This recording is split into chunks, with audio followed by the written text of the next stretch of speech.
Kingston Falls. C'est là où il fait bon vivre. C'est même écrit sur nos pancartes. Moi, j'étais en congé depuis à peu près 10 minutes quand le poste m'a appelé.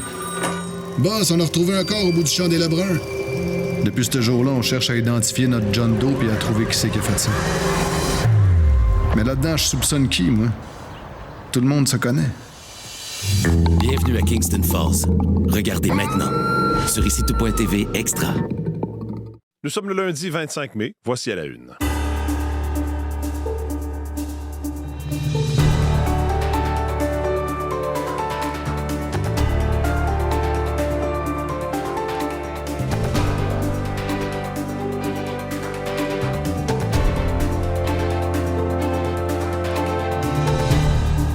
Bonjour, bon lundi, bienvenue à l'émission. Ici Mathieu Bellumeur au microphone. Content de vous retrouver. J'espère que vous avez passé une belle fin de semaine. On aura toute l'information nécessaire pour bien commencer cette nouvelle journée, cette nouvelle semaine qui va d'ailleurs commencer par une annonce politique qui risque de toucher plusieurs d'entre nous. Une annonce de Christine Fréchette au Québec sur une baisse ou une élimination même de la TVQ, la taxe de vente du Québec, sur des produits en épicerie. Ça va se faire cette annonce-là plus tard aujourd'hui.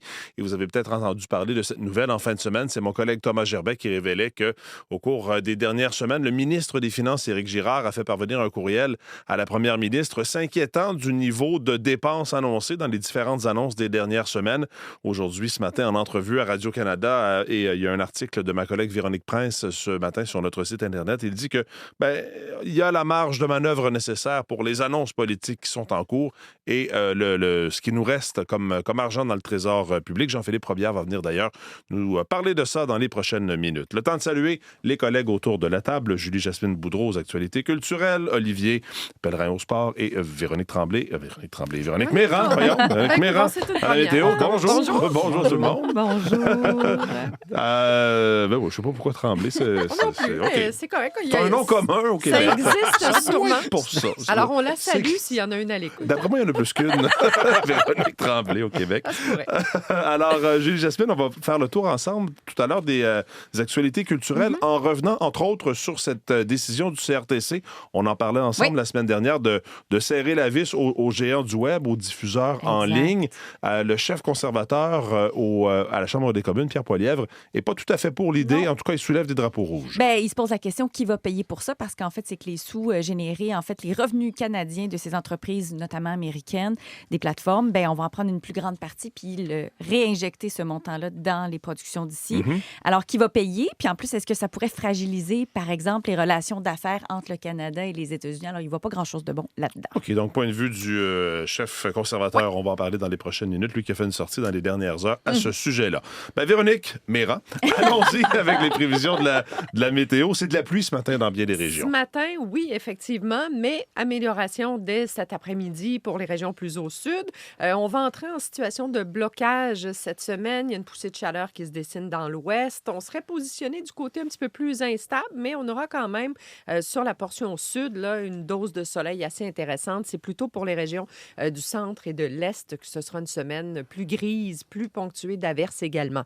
Alors, cette pluie, oui, 8 à 10 mm environ d'ici midi. Par la suite, un ciel qui deviendra variable, des vents du sud-ouest, des températures aux alentours de 20-22 degrés pour la grande région de Montréal. Un petit peu plus frais, l'Estrie, Québec, 15-16 degrés parce que la pluie va perdurer un petit peu plus longtemps. Ça va rester assez nuageux cet après-midi aussi et ça se dégagera plutôt au cours de la nuit prochaine. Allons-y avec des minimums entre 10 et 14 pour la nuit prochaine. Demain, mardi, sera une des plus belles journées de la semaine.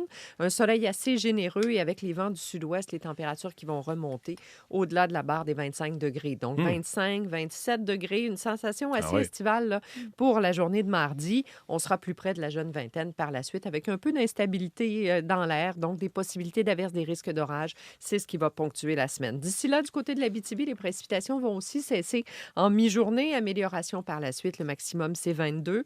13, 14 degrés dans l'est du Québec, pas plus. La pluie devrait s'estomper graduellement cet après-midi vers le Saguenay-Lac-Saint-Jean, en soirée vers le Bas-Saint-Laurent. Ça va commencer ce matin pour la Gaspésie et la Côte-Nord, donc 15-20 mm jusqu'à ce soir. En territoire ontarien, ça redevient variable sur la portion nord et c'est une tendance au dégagement dans l'ensemble sur l'ensemble du territoire avec 23-25 degrés. Des vents du sud-ouest, là aussi, on sent le mercure qui remontera un peu. Ottawa, les averses vont cesser cet avant-midi.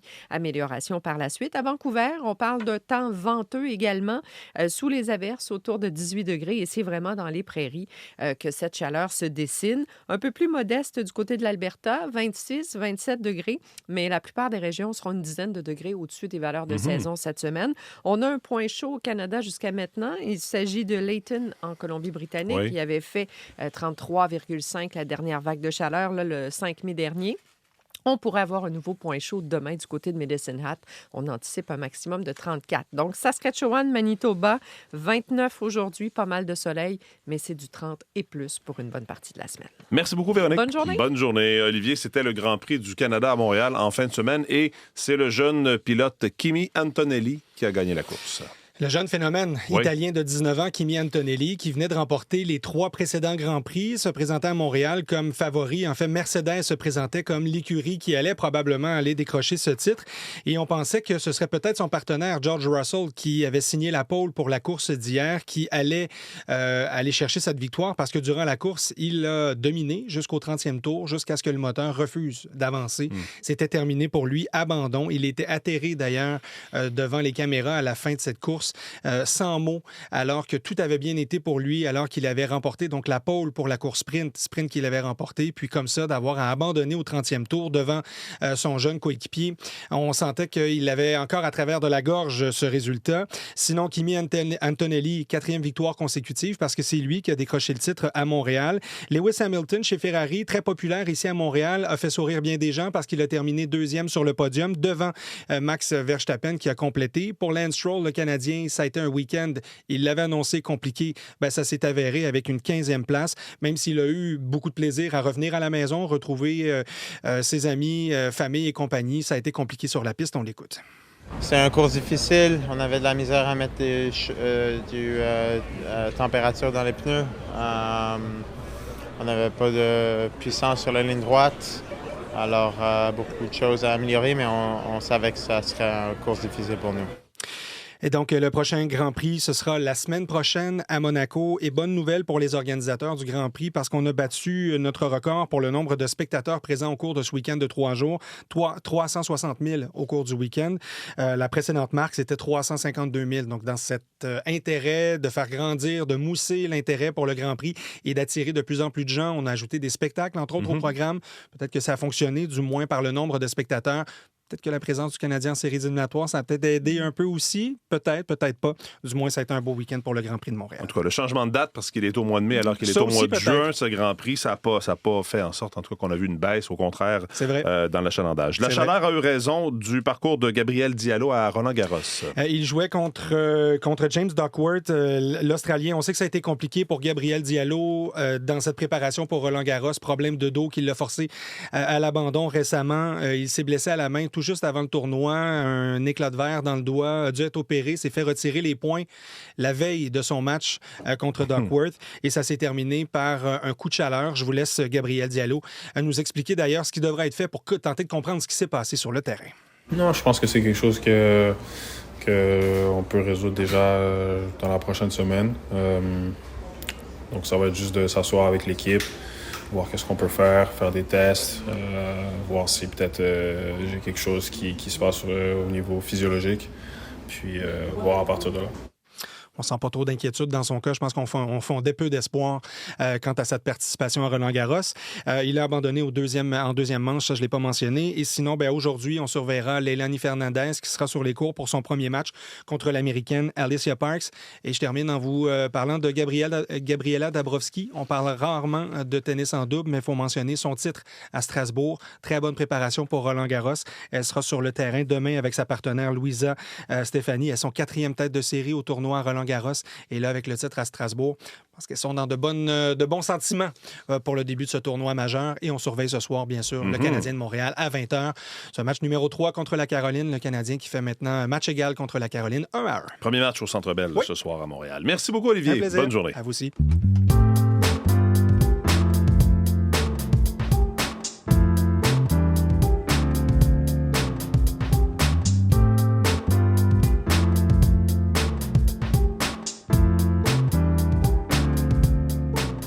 Allons-y avec la une des différents quotidiens ce matin, en commençant par La Presse Plus, qui parle du nouveau code de construction du Québec qui doit bientôt entrer en vigueur et qui titre « Vos logements coûteront encore plus cher ». Il y a des normes sismiques qui seront plus sévères, des corridors qui devront être plus larges, des salles de bain qui devront être plus grandes et des installations pour les voitures électriques devront faire partie également de ce dont les entrepreneurs devront faire ou les entrepreneurs devront se plier à ce nouveau code-là, ajouter ces éléments-là, et ça fait en sorte que les locataires vont payer une facture qui se calcule en centaines de millions de dollars en raison donc de ce code de bâtiment plus strict qui doit entrer en vigueur en octobre. Et là, il y a une certaine levée de boucliers, notamment l'Institut du développement urbain qui regroupe les grands promoteurs immobiliers. Ces gens-là ont envoyé une lettre au ministre du Travail, Jean Boulet, à la première ministre, Christine Fréchette également, s'inquiétant de l'impact de ces nouvelles normes parce que tout ça va coûter plus cher. Il y a une entrepreneur qui donne d'ailleurs un exemple qui dit si par exemple je dois construire un logement et qu'on dit que il y a 600 $ le pied carré avant les taxes, c'est ce que ça coûte à construire, il faudra ajouter par exemple pour avoir une accessibilité universelle pour les personnes handicapées 50 pieds carrés de plus pour de l'espace, c'est 30 000 $ de plus pour des espaces qui sont inutilisables, qui sont par exemple là pour des couloirs. Donc c'est bien l'accessibilité universelle, dit l'entrepreneur qui témoigne dans la presse, mais à quel prix également? Et évidemment, ultimement, ce sont les locataires qui devront payer pour. Donc, les détails de ces nouvelles normes et la réaction, l'inquiétude de certains, en tout cas, face au coût de toutes ces nouvelles normes. En une du Radio-Canada.ca, le projet informatique Votre santé dans la mire des enquêteurs à Québec, un autre projet informatique au Québec, donc qui est sous surveillance. Article de Thomas Gerbet. Il y a une firme américaine qui a dû recommencer sans appel d'offres un mandat qui avait déjà été réalisé par une compagnie québécoise, et les enquêteurs de l'Autorité des marchés publics et les vérificateurs du ministère de la cybersécurité et du numérique s'intéressent au projet portail Votre santé, selon ce qu'a appris Radio-Canada. Il y a une entreprise québécoise, Aquinox, qui avait développé une solution numérique avec un contrat de gré à gré, mais Québec a renié le produit, a plutôt demandé à une firme américaine, la firme Accenture, de refaire le travail sans appel d'offres. Et là aussi, ça s'est mal passé. Les détails dans l'article de Thomas Gerbet. Mais on comprend qu'il y a plusieurs, entre autres, fonctionnaires au ministère de la Santé, chez Santé Québec également, qui se posent des questions. Et il y a des enquêtes ou des vérifications, à tout le moins, qui sont en cours au sujet de ce projet informatique Votre santé. En une du Devoir, on parle de ce fonds d'1,8 milliard de Donald Trump pour aider les victimes de harcèlement judiciaire qui dérange jusqu'à l'intérieur de son parti. Un schisme latent au sein du Parti républicain, écrit le Devoir. Donc, c'est un fonds pour indemniser les victimes d'instrumentalisation politique et de la violence, qui est loin d'ailleurs de passer, nous dit le Devoir, comme une lettre à la poste. Il y en a plusieurs au sein même du Parti républicain qui sont contre, notamment le sénateur républicain du Kentucky, Mitch McConnell, qui a apporté en partie la voix de la dissidence contre Donald Trump à ce sujet-là. Il dit que c'est totalement stupide et moralement répréhensible de vouloir aller de l'avant avec ce fonds d'indemnisation.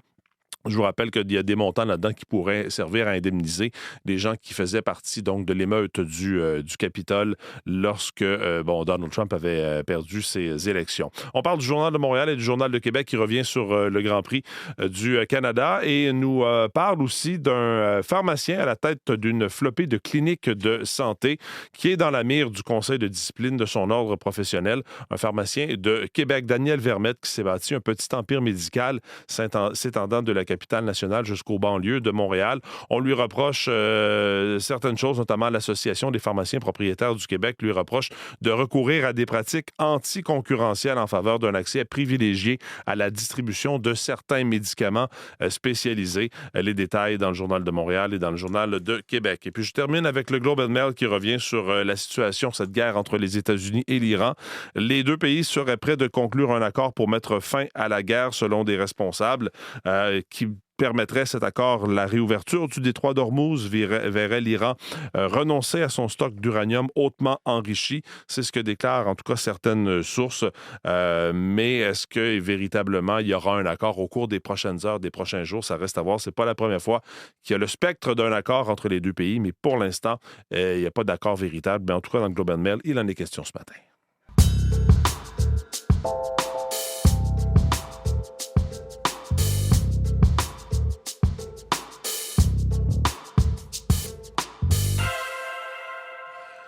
Jean-Philippe Robillard est maintenant avec nous pour revenir ou nous parler de cette annonce de Christine Fréchette plus tard aujourd'hui sur le coût de la vie. Jean-Philippe Robillard, bonjour. Bonjour, Mathieu. Alors oui, annonce de nouvelles mesures pour aider tout le monde à peu près à faire face à l'augmentation du coût de la vie. On s'attend notamment à une réduction de la taxe de vente sur certains produits. Oui, alors on sait que tout augmente, que tout coûte de plus en plus cher là, quand on va faire l'épicerie. On le constate, on le voit, Mathieu.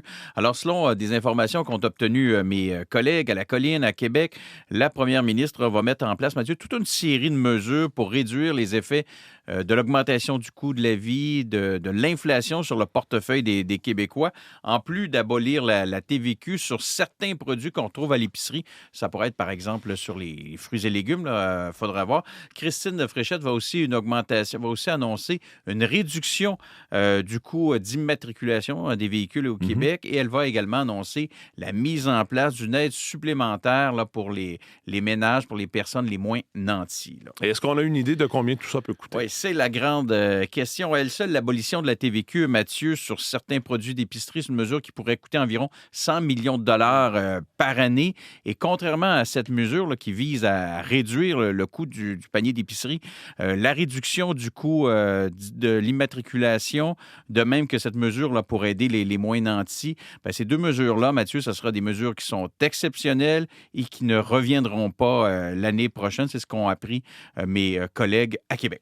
Maintenant, on a vu ça au cours de la fin de semaine. Est-ce qu'on a les moyens, est-ce que le gouvernement a les moyens de payer pour ces annonces-là? La question a même été posée par Éric Girard, le ministre des Finances. Oui, c'est notre collègue Thomas Gerbin qui avait appris ça, qui a révélé ce courriel-là. Donc, parce qu'on apprenait donc en fin de semaine, vous l'avez dit, que le ministre Éric Girard avait récemment envoyé donc un courriel à la première ministre Christine Fréchette pour la rappeler à l'ordre d'une certaine façon, peut-on dire, pour lui dire à Christine Fréchette que les Québécois souhaitent une première ministre qui est responsable et qui ne dépense pas à tout vent, mais dans une entrevue qui a accordée à nos collègues là, à Québec, qui a accordée à Sébastien Bovet et à Véronique Prince, le ministre des Finances, Éric Girard, il estime, Mathieu, lui, avoir la marge de manœuvre nécessaire pour dépasser le montant de 250 millions de dollars qu'il a privé, on s'en souvient, dans son dernier budget, pour couvrir les dépenses de la nouvelle chef de la CAQ. Finalement, c'est une première ministre, c'est Christine Fréchette. On écoute Éric Girard.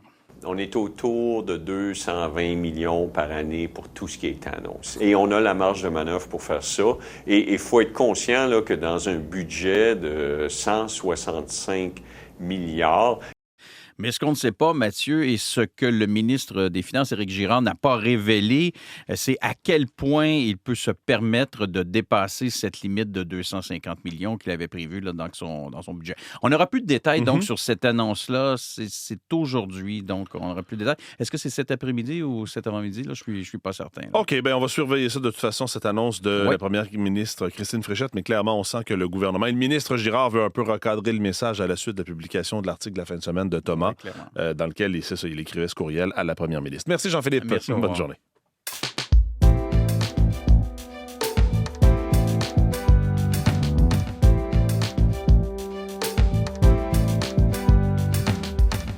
For God's sakes, let people come home and relax and enjoy their favorite binge-watching experience without paying yet another liberal tax hike. Oui, le chef du Parti conservateur, Pierre Poilievre, qui dit, pour l'amour de Dieu, laissez les gens rentrer à la maison, profiter de leur série préférée, sans payer une nouvelle taxe supplémentaire qu'il qualifie même de taxe libérale. Julie Jasmine Boudreau est de retour en studio, parce que lui, ce qu'il craint, c'est qu'il y ait justement une hausse des prix, une nouvelle taxe, si on veut, pour le consommateur à la suite de cette décision du CRTC de forcer les géants du numérique de produire davantage de contenu canadien. D'en donner plus. Oui, c'est ça. Exactement. Il a peur que la facture soit refilée finalement aux consommateurs. Il l'appelle la taxe Netflix. C'est comme ça qu'il l'a baptisé d'ailleurs. Il est assez catégorique. Puis on sait que jeudi, le CRTC a annoncé cette mesure-là. Donc Netflix, Amazon, Disney, pour vous donner un exemple, devront injecter 15 % de leurs revenus canadiens en contenu canadien. Auparavant, c'était 5 %. Donc, puis il en ajoute, Pierre Poilievre, il dit que finalement, il ne faut pas être naïf, il ne faut pas penser que ces géants du web-là vont l'absorber tout simplement, cette différence de coût, parce que ça leur enlève évidemment des revenus. Puis il a envoyé une lettre au premier ministre, en fait, pour demander à Ottawa de bloquer cette nouvelle mesure-là. Puis il s'inquiète des représailles aussi. Il dit que ça envoie un message aux investisseurs étrangers, par exemple, ou notamment américains ou aux partenaires d'affaires commerciaux, qu'au Canada, c'est plus cher, que c'est moins prévisible, puis que c'est difficile de faire des affaires. Puis je vous rappelle que l'ambassadeur des États-Unis au Canada, lui, a vraiment critiqué cette nouvelle mesure du CRTC. Puis la Motion Pictures Association, ça, c'est un groupe américain qui regroupe notamment les plateformes.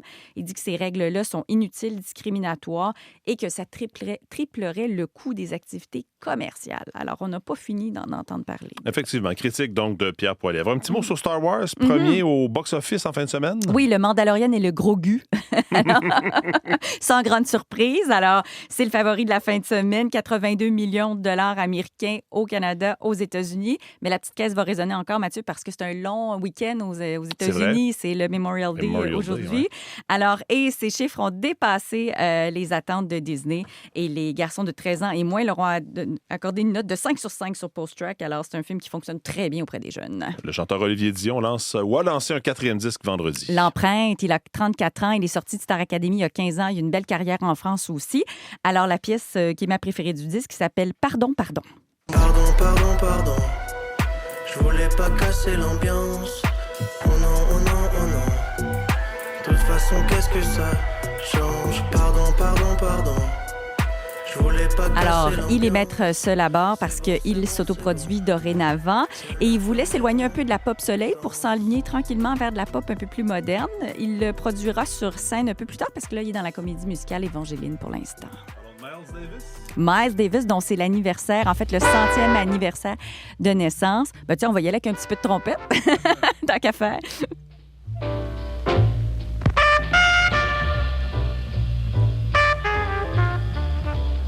Mais là, je triche un peu, Mathieu. C'est officiellement demain, donc la date, le 26 mai, son anniversaire, son 100e anniversaire de naissance. Mais je me disais, tiens, je peux me le permettre, lui qui a tant révolutionné le jazz, une des figures emblématiques, bien sûr, de ce type de musique-là.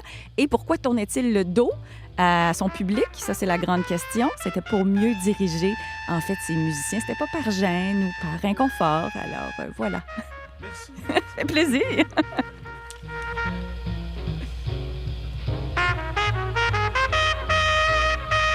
C'est Karine Matteux qui est maintenant en studio. Bonjour, Karine. Bonjour, pour ce qu'on va surveiller aujourd'hui, une rencontre annuelle des premiers ministres de l'Ouest en Alberta. Oui, et on s'attend à ce que la question du séparatisme albertain plane sur cette conférence qui dure 2 jours et qui doit essentiellement porter sur le commerce, la défense et les projets d'intérêt national. Mais oui, la question de la séparation ne pourra pas être évitée. Certains premiers ministres anticipent déjà des échanges délicats, notamment le premier ministre de la Colombie-Britannique, David Eby, qui a mentionné que ça créait un malaise, mais que ça n'empêchait pas les dirigeants de travailler ensemble. Le premier ministre du Manitoba, lui, Wab Kinew, lors de sa rencontre, veut exprimer son amour, lui, pour le Canada.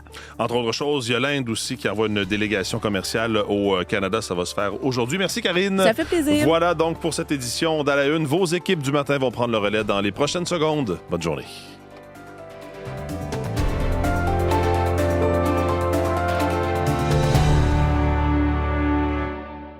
Kingston Falls, c'est là où il fait bon vivre. C'est même écrit sur nos pancartes. Moi, je suis en congé depuis à peu près 10 minutes quand le poste m'a appelé. Boss, on a retrouvé un corps au bout du champ des Lebrun. Depuis ce jour-là, on cherche à identifier notre John Doe et à trouver qui c'est qui a fait ça. Mais là-dedans, je soupçonne qui, moi? Tout le monde se connaît. Bienvenue à Kingston Falls. Regardez maintenant sur ici-tout.tv Extra.